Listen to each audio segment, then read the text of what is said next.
Bien en Italie avec un gros coup dur pour Paul Pogba, un nouveau coup dur devrais-je dire, après les blessures, la tentative d'extorsion de fonds dont il a été victime. Voici à présent le contrôle antidopage positif pour le Turinois qui décidément ne parvient pas à sortir la tête de l'eau. C'est le fil info avec Clément Crépu.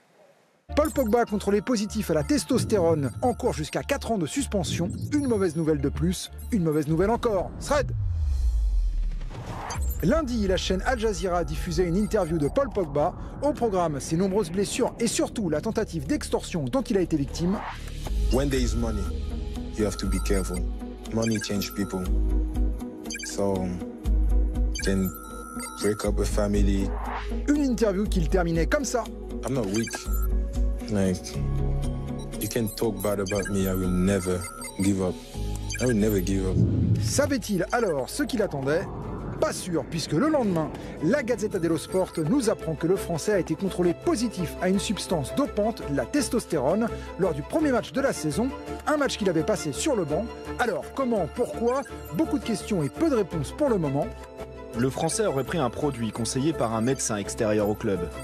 Une certitude, le Français est suspendu dans l'attente de la contre-expertise qui aura lieu le 5 octobre. Et en attendant, il peut compter sur quelques soutiens. On connaît Paul, on sait que si quelque chose est arrivé, c'est sûrement inconsciemment sans faire exprès. Donc voilà, on est de tout cœur avec lui. Je le soutiendrai et malheureusement, ça s'accumule pour lui. Depuis son retour à la Juventus, il y a 2 ans, on est sur une pente très descendante, de l'ordre de la descente infernale. En vrac, on a des blessures en veux-tu en voilà qui lui ont notamment fait rater la dernière Coupe du Monde. Une tentative d'extorsion et des menaces avec la participation de son propre frère Mathias l'an passé.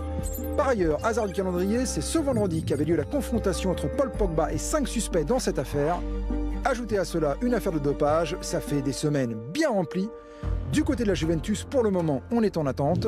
Sono dispiaciuto della situazione, però non posso aggiungere, non ho altro da aggiungere anche perché c'è un procedimento in corso. Si la contre-expertise confirme le premier résultat, Paul Pogba risque au pire 4 ans de suspension. Cette suspension est applicable dans tous les pays signataires du code de l'Agence mondiale antidopage, c'est-à-dire tout le monde.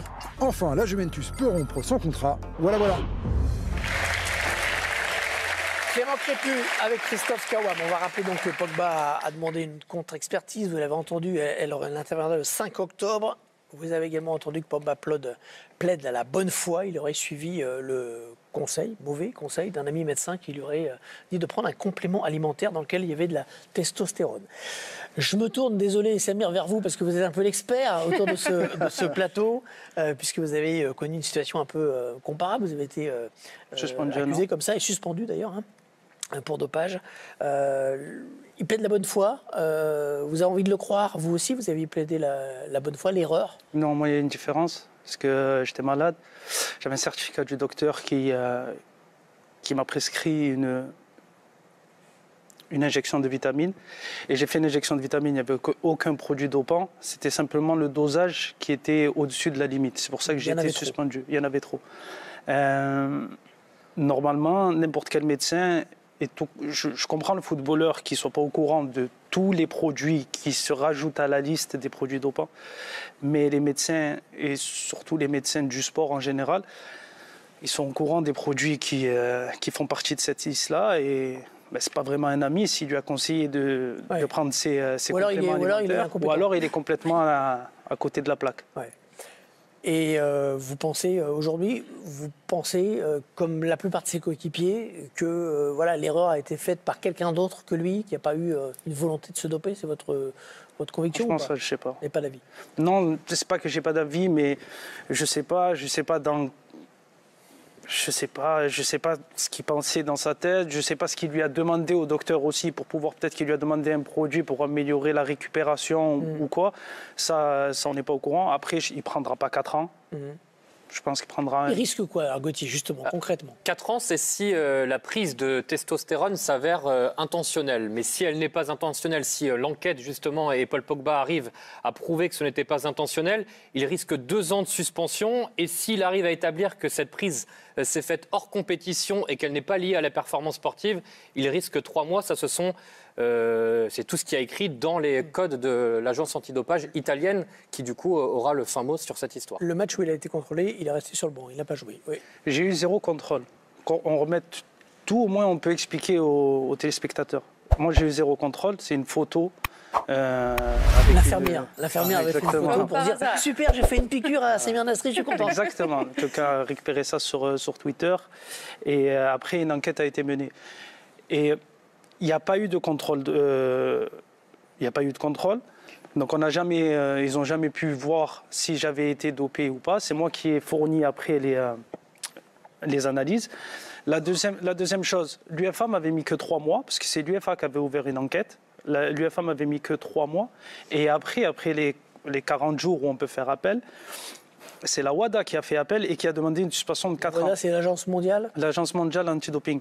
Donc ça veut dire que même si la fédération italienne lui met 3 mois et que la WADA trouve ça injuste, la WADA fera appel et la WADA est au-dessus de l'UEFA et de la FIFA en ce qui concerne le dopage. Oui, bien sûr, ils avaient demandé 4 ans pour moi aussi. Ouais. Et au final, vu que c'est une première faute et que c'était pas intentionnel et que j'étais ouvert à discuter avec les enquêteurs, ils m'ont mis 1 an, ce qui est le minimum syndical à la WADA.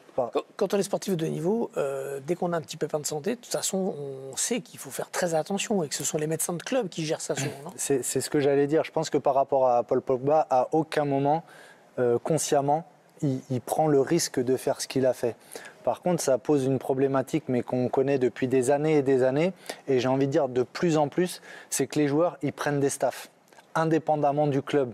Et ça, pour moi, c'est un très, très gros risque. À la fois, ça veut dire que soit le staff du club, il n'est pas suffisamment compétent, et c'est quand même dommage, ou soit la prise de risque de s'entourer de gens qui ne sont pas dans quelque chose de positif, de sain. C'est pareil pour la préparation physique. On est censé avoir une préparation physique collective où là, normalement, on est là pour avoir la meilleure préparation, c'est dosé.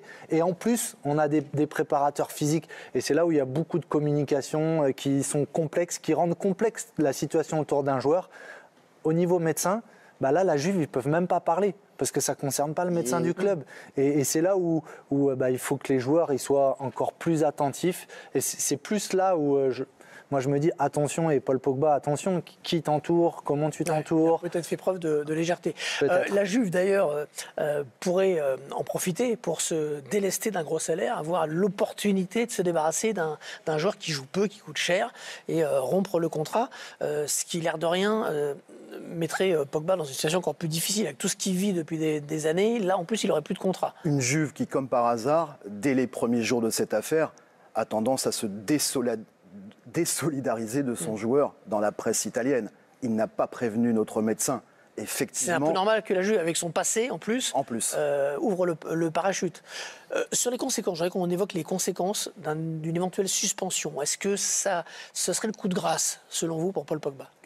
C'est-à-dire que Jean ne jouerait plus au foot ? Non, imaginons qu'il arrête même un an ou 2 ans. Un an, enfin tout dépend de la longueur. Après 4 ans, j'avoue que là, ce serait, c'est pas un énorme coup dur, ce serait le gros coup de bambou. Ouais. Mais si c'est 1 an de suspension, je pense que non, il peut rebondir. Après, c'est vrai que je m'inquiète plus de sa situation personnelle, parce que là, c'est plus les enchaîner à ce niveau-là. Il va falloir qu'il retrouve un club derrière. Moi, je ne pense pas que la Juve va prendre le risque de le garder, même par rapport à son image, parce que c'est vrai que de prendre des staffs extérieurs, c'est toujours risqué.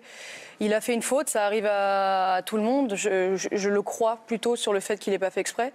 Après, il va rejouer au foot quand même. Hein. Mais en plus, la Juve, il est tout le temps blessé en ce moment. Je pense que globalement, ils n'ont pas trop d'intérêt à le garder.